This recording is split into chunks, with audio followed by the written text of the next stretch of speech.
So if you are watching this video, you should have already read The Story of Immigration. You should have already watched the 5 types of text structures video. And you should have used these post-it notes to mark the sections of text by what structures you think they have. You know that you weren't looking for keywords, but were rather keeping these general structural ideas in mind. I should have checked your thinking, and so now you should be ready to get the graphic organizers on the Google slide deck and to make a copy for yourself so that you can complete your own set of organizers for this text along with this video.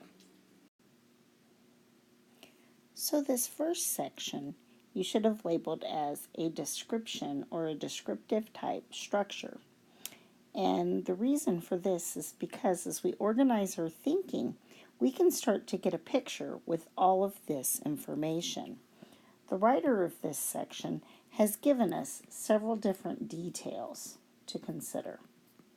For example, we've got voluntary and involuntary types of immigration. And involuntary, we know reasons why include to escape religious or political persecution, and that these types of immigrants left their native country for better lives or fortunes.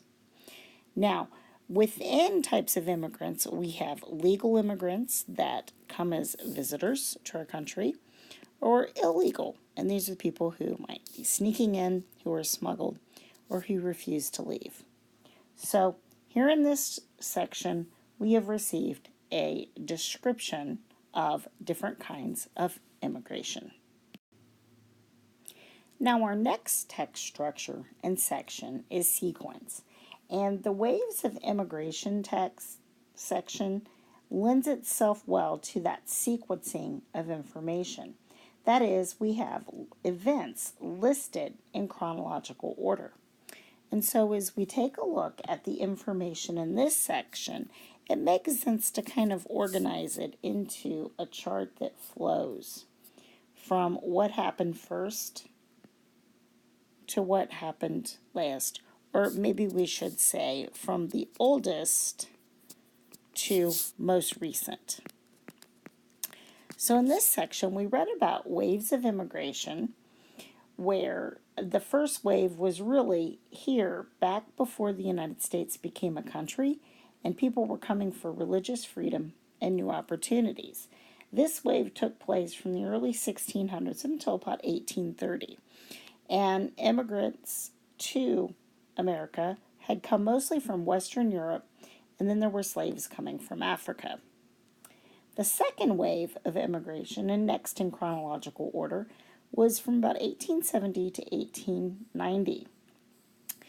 And here the text told us that we had immigrants now coming from Western and Northern Europe areas, as well as coming from Asia, and especially China. The third wave in our chronological order was 1890 to 1930, and the text pointed out how this was that biggest influx coming in from Southern and Eastern Europe as well.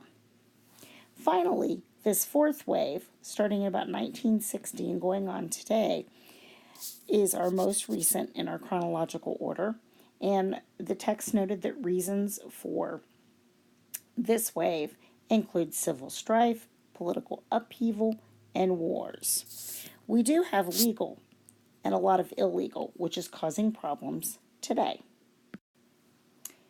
This next section on immigration laws has more of a problem-solution type structure to it, in that when we read this text, we note that immigration laws came about because there were a few problems the text outlined.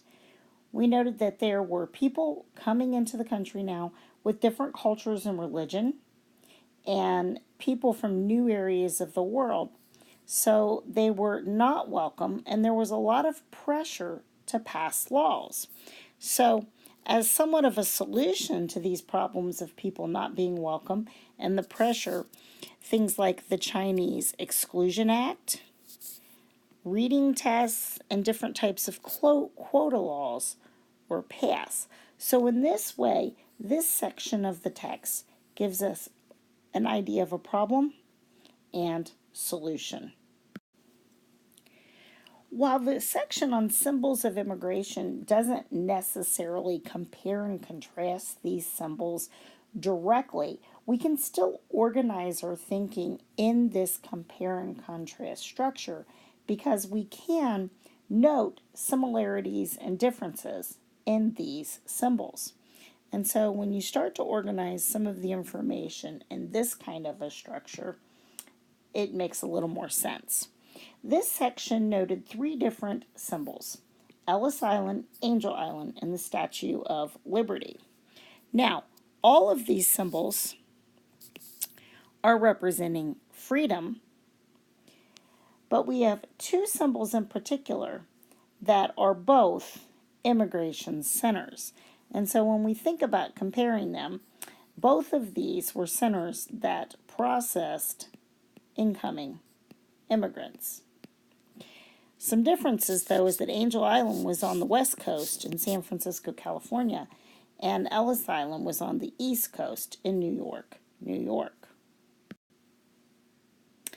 And finally, we have the section on how they arrived.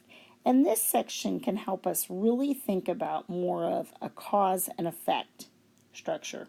So if we take a look at this information to note how they arrived, the they, of course, being slaves, indentured servants, modern immigrants, and smuggled immigrants.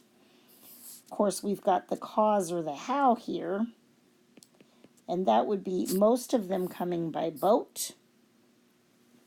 And the effect of most of them coming by boat is that the conditions were poor, and unfortunately many got sick or died, or these were situations where they must really work very hard then if they survive the trip.